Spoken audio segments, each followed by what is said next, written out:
ആഗോള കാലാവസ്ഥാ വ്യതിയാനവും വരൾച്ചയും മൂലം ഭീഷണിയിലായ ചരിത്രപ്രസിദ്ധമായ ഗലീലി കടലിനെ അഥവാ കിന്നാററ്റ് തടാകം സംരക്ഷിക്കാൻ വിപ്ലവാത്മകമായ നീക്കം നടത്തി ഇസ്രായേൽ. ലോക ചരിത്രത്തിൽ ആദ്യമായി കടൽ വെള്ളത്തിലെ ലവണാംശം നീക്കം ചെയ്തുകൊണ്ട് ഒരു ശുദ്ധജല തടാകത്തിലേക്ക് പമ്പ് ചെയ്യുന്ന അതിവേഗ പദ്ധതിയാണ് ഇസ്രായേൽ സ്വീകരിച്ചത്.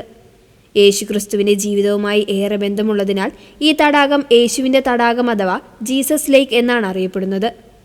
മെഡിറ്ററേനിയൻ കടൽത്തീരത്തുള്ള അഷ്ദോദ്, ഹദേര തുടങ്ങിയ തീരദേശ നഗരങ്ങളിലെ അത്യാധുനിക പ്ലാന്റുകളിൽ വെച്ചാണ് കടൽ വെള്ളത്തിലെ ലവണാംശം നീക്കം ചെയ്തുകൊണ്ടിരിക്കുന്നത്. തുടർന്ന് അവിടെ നിന്ന് 100 മുതൽ 150 കിലോമീറ്റർ വരെ നീളമുള്ള കൂറ്റൻ പൈപ്പ് ലൈനുകളും പമ്പിംഗ് സ്റ്റേഷനുകളും വഴി ഈ വെള്ളം തടാകത്തിലേക്ക് എത്തിക്കുന്നു.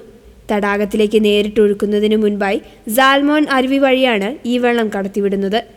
ഇതുവഴി മുൻപ് വറ്റി വരണ്ടുപോയ ഒരരുവി പ്രകൃതിദത്തമായി പുനർജനിക്കുകയും ചെയ്തു.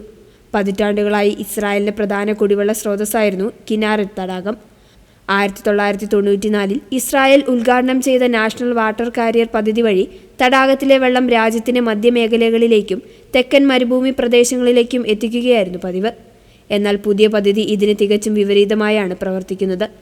അതായത് തടാകത്തിൽ നിന്ന് വെള്ളം പുറത്തേക്ക് കൊണ്ടുപോകുന്നതിന് പകരം കടൽ വെള്ളം ശുദ്ധീകരിച്ച് അതേ റൂട്ടിലൂടെ തിരിച്ച് തടാകത്തിലേക്ക് പമ്പ് ചെയ്ത് എത്തിക്കുന്നു.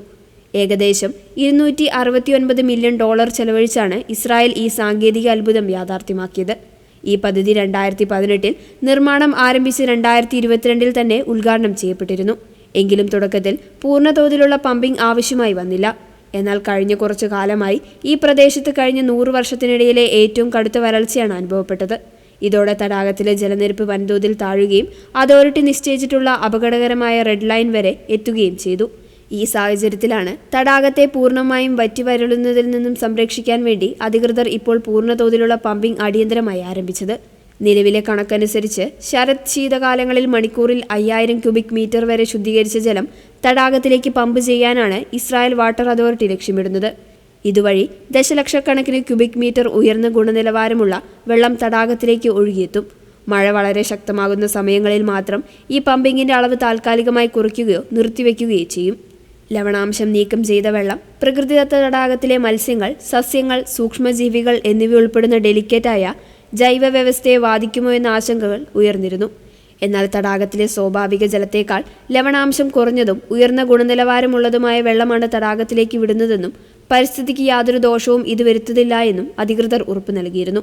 ഇസ്രായേലിന്റെ ഭാവി ജലസുരക്ഷ ഉറപ്പാക്കാൻ 2075 വരെയുള്ള മാസ്റ്റർ പ്ലാനിന്റെ ഭാഗമായാണ് ഈ പദ്ധതി വിഭാവനം ചെയ്തിരിക്കുന്നത്.